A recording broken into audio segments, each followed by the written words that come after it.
right, we've got some brand new details that are just coming to light this morning about the man who shot 2 Pentagon police officers. Authorities holding a news conference today just outside the Pentagon complex, and we learned that the suspect, John Patrick Bedell, who they said was well-dressed and unsuspicious otherwise, he died in the gunfire in that incident. Now, authorities believe that he acted alone and that he has no international ties to known terrorist groups. As for the 2 officers, they have been released from the hospital, and that is how we start a brand new hour of America's Newsroom. Good to have you with us, everybody. Good morning on this Friday. I'm Martha McCallum. And I'm Bill Hemmer. Good morning again. The attack late yesterday unfolding at the subway entrance of the massive Defense Department headquarters. 6:40 p.m. Eastern Time, Bedell approached the officers, reaching into his pocket and pulling out a gun. He managed to shoot one officer in the shoulder and then shoot the other officer in the thigh. Both officers apparently returned fire, including another officer who responded with his own gun, unleashing a hail of bullets, managing to subdue Bedell in less than 1 minute time. And as Martha just mentioned, Bedell died hours later at Georgetown Washington Hospital in D.C. Right. Caroline Shively has been following all this for us live at the Pentagon.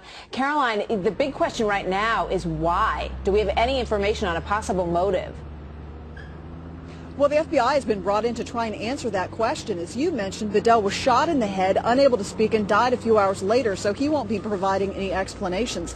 The FBI, what they're doing today is combing through many postings by someone named J. Patrick Bedell. The FBI is not confirming that that is the same man, but whoever was making these postings certainly had a big grudge against the government. There was one audio tape posted. I want to read part of that to you. It says, quote, "This organization, like so many murderous governments throughout history, would see the sacrifice of thousands of its citizens in an event such as the September 11th attacks as a small cost to perpetuate its control." So again, no confirmation that that is indeed this John Bedell who was behind this shooting. But also information posted on the internet shows that John Bedell was indeed arrested back in 2006 in California for cultivating marijuana and resisting arrest. So a big order for the FBI today in piecing the big question together.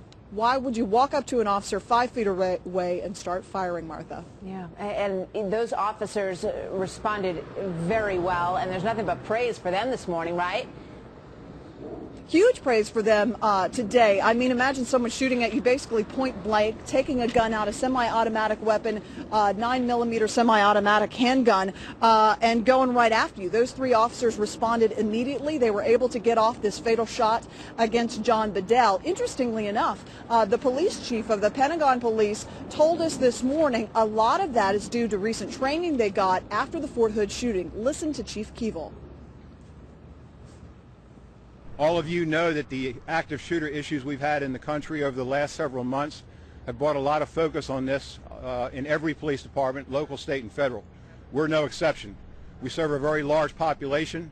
The Fort Hood incident put us on notice that it could happen even in a military reservation. We took the appropriate actions, we trained our officers, and it worked. Now, those 2 officers were treated and released last night. These are grazing wounds, apparently. This morning, they are home recovering, Martha. Good news that they are okay. Thank you very much, Caroline Shively at the Pentagon. Unfortunately, that's what you think about Fort Hood in matters like these, as he pointed out. For more on the Pentagon shooting and the aftermath, on our website, foxnews.com, you will find a slideshow of images from the scene. Again, foxnews.com, and we're working for more information as to motive, and you'll find that there and here. Well, the pirates